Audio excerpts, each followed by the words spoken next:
Hi students, welcome back to data structures. In this video we will discuss about linked list. So very important topic. So here what is a linked list?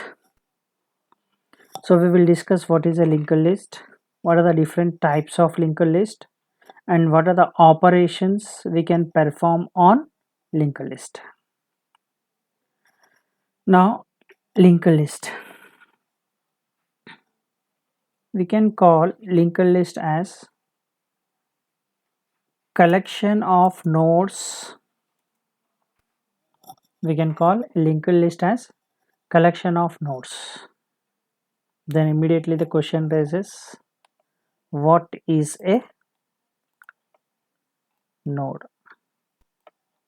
What is a node? Here a node is a memory location. What is linked list? Collection of nodes. And a node is a memory location which stores data and address. Or we can call a node is a memory location which contains data part and address part. This is very important one. A node is a memory location which contains data part and address part. So here data part contains data of that node. Data part contains data of that particular node, and address part contains the address of next node. Address part contains the address of next node.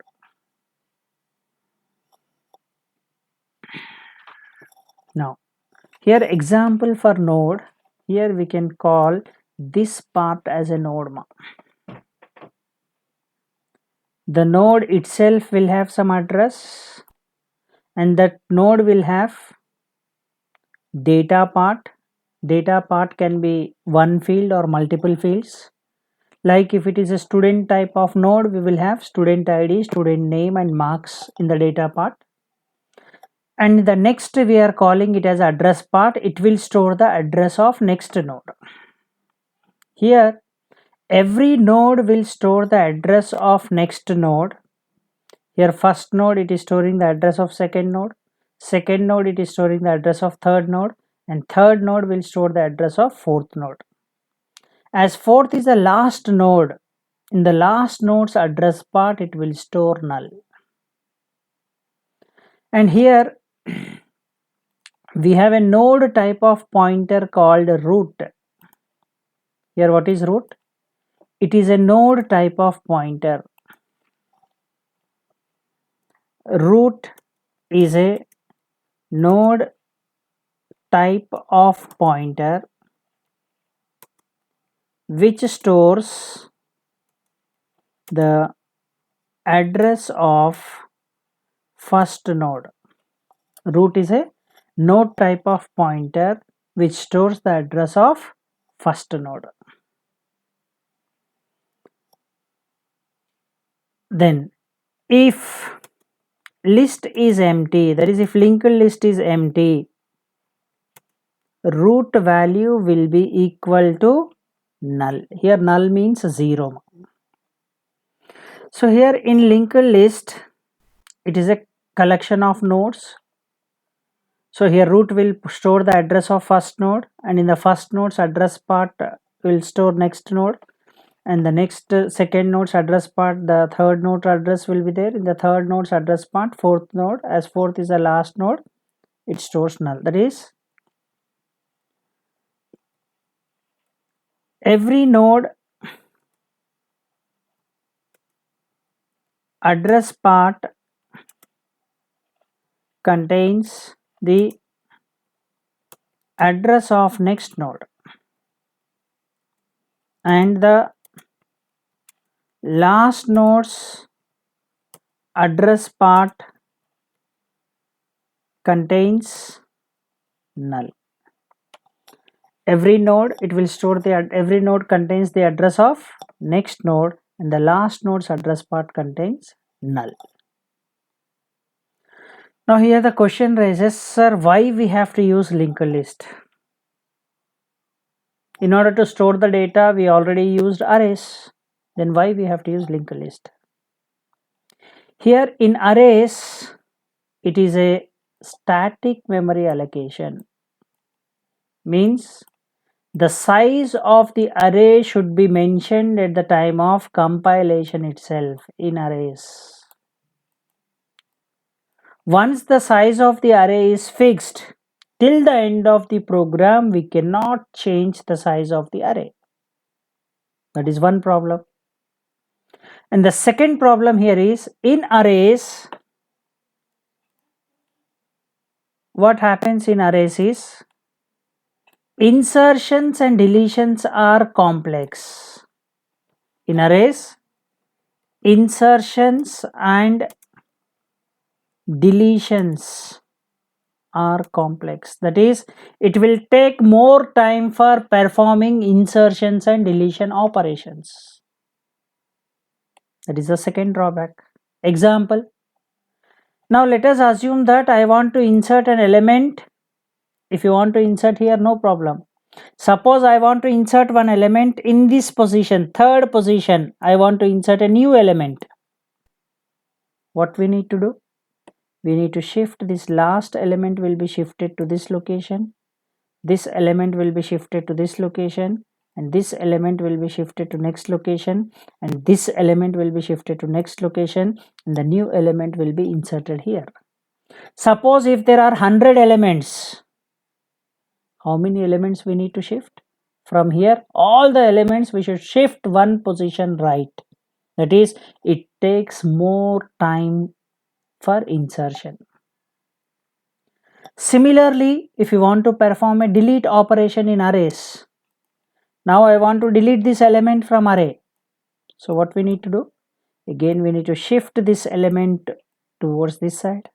This element will be shifted to this side, and this element will be shifted to this side. That is, all the elements which are towards right will be shifted one location towards left. That is the major drawback with arrays. What is the first drawback? Static memory allocation. The size of the array is fixed. If you have declared the size as 100, even though you store 10 elements, memory will be allocated for 100 elements.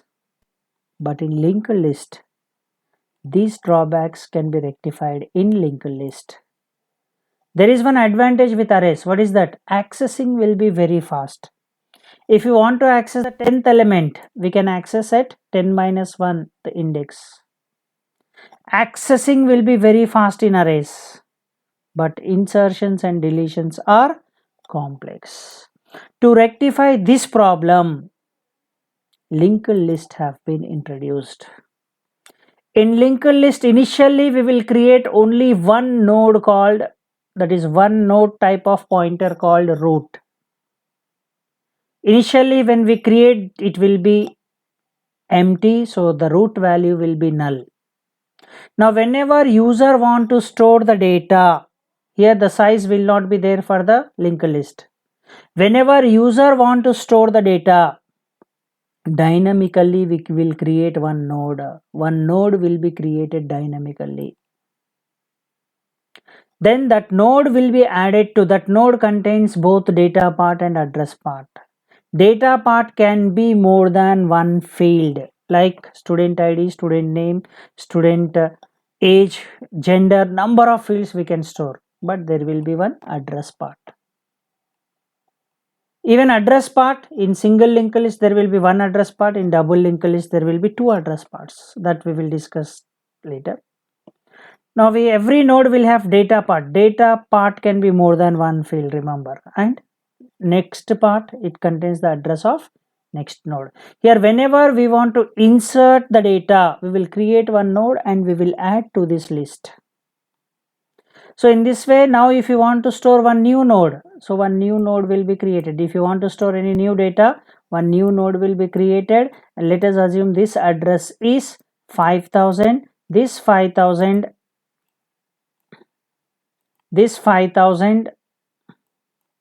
will be stored in this part, and here this data part contains some value. It can be 9 or 99, and here this part contains null. Here if you want to insert a node in the middle, just these two nodes only disturbed. If you want to insert in the middle, that we will discuss with example very clearly. Now there are 5 nodes, so memory is allocated only for 5 nodes. If you want to delete, memory of that node can be released. So here these are the advantages of linked list. That is, memory will be allocated only for existing elements.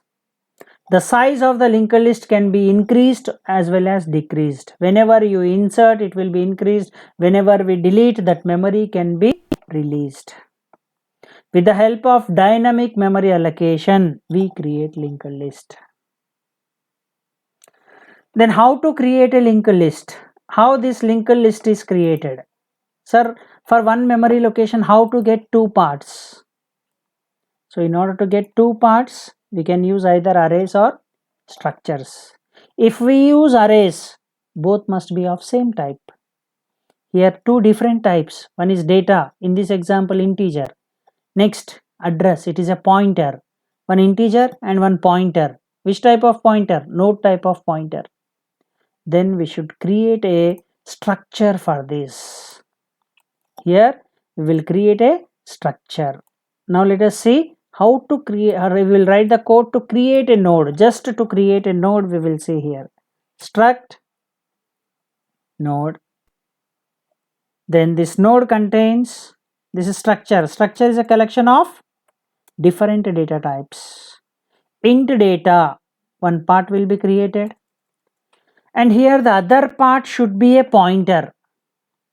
What we are storing here in pointers, we discussed that a pointer is a similar type of variable which stores the address of a similar data type. A pointer is a special type of variable which stores the address of similar data type. Here we are storing the address of a node, so this pointer must be of node type. So use here struct node star next. Such things are also called as self-referential structures. They are also called as self-referential structures. That is, struct node, it is pointing to same type of structure. Now whenever you create one structure type variable, example, here I create a structure type variable like struct node n1. Now what happens here? With the name n1, memory will be allocated for 2 parts. What are the 2 parts? Data part and next part. In the data part, you will store integer type of value, and in the next part, you will store the address. That is the address of the next node, and if it is last node, null will be stored here. This is how to create a node. Why we use structure? Because that node contains 2 different data types. That is important. If you want to store the student details, create all the variables here. Int id, char name of 30, then float height. All the variables you can create inside the structure. And at the end, you need to create a node type of pointer. Then we will discuss what are the different types of linked list. What are the different types of linked list? Here we have types of linked list. So here we have different types of linked list like Normal linked list, we call it as what we have drawn here, we call it as single linked list. That is, it will store the address of next node. Then we have double linked list, which is used for creating trees and graphs. Double linked list, it will store the address of next node as well as previous node. And we have another type called circular linked list. That is, we discussed here that last node will store the address of, it will store null, whereas in last node it will store the address of the first node. In circular linked list, what happens is last node will store the address of first node. That is circular linked list. And even you can have circular double linked list. Even you can have circular double linked list. Then what are the different operations possible on linked list? Operations. We can perform different operations like create a linked list, traverse, or we call it as traverse or display the elements of linked list, insert the element into the linked list, insert. So this insertion again we can perform in three ways: inserting at first, inserting in the middle, inserting at last. Then similarly you can perform delete operation on linked list. Delete also you can perform, deleting the first element, deleting the last element, deleting the element at a required position. And even we can perform search operation on linked list. And we can perform the operation called sort operation. What is sorting? Arranging in some order. Sort operation can be performed in linked list. And even we can perform reverse operation in linked list. And even we can perform find operation in linked list. These are the different operations we can perform in linked list. So in the next session, I will explain you how to create and display the elements of linked list. It is very important. If you understand this part, remaining things are very simple and easy. Okay, I will repeat once again today's session. So a linked list is a collection of nodes, and a node is a memory location which contains data part and address part. Data part contains the data of that node, and address part contains the address of next node. Okay, so even we discussed advantages of linked list, and even we will see applications of linked list. Okay, in the next video we'll discuss creation and displaying the elements of linked list. Thank you. We'll see it next video. If you like, please subscribe and share the videos. Thank you.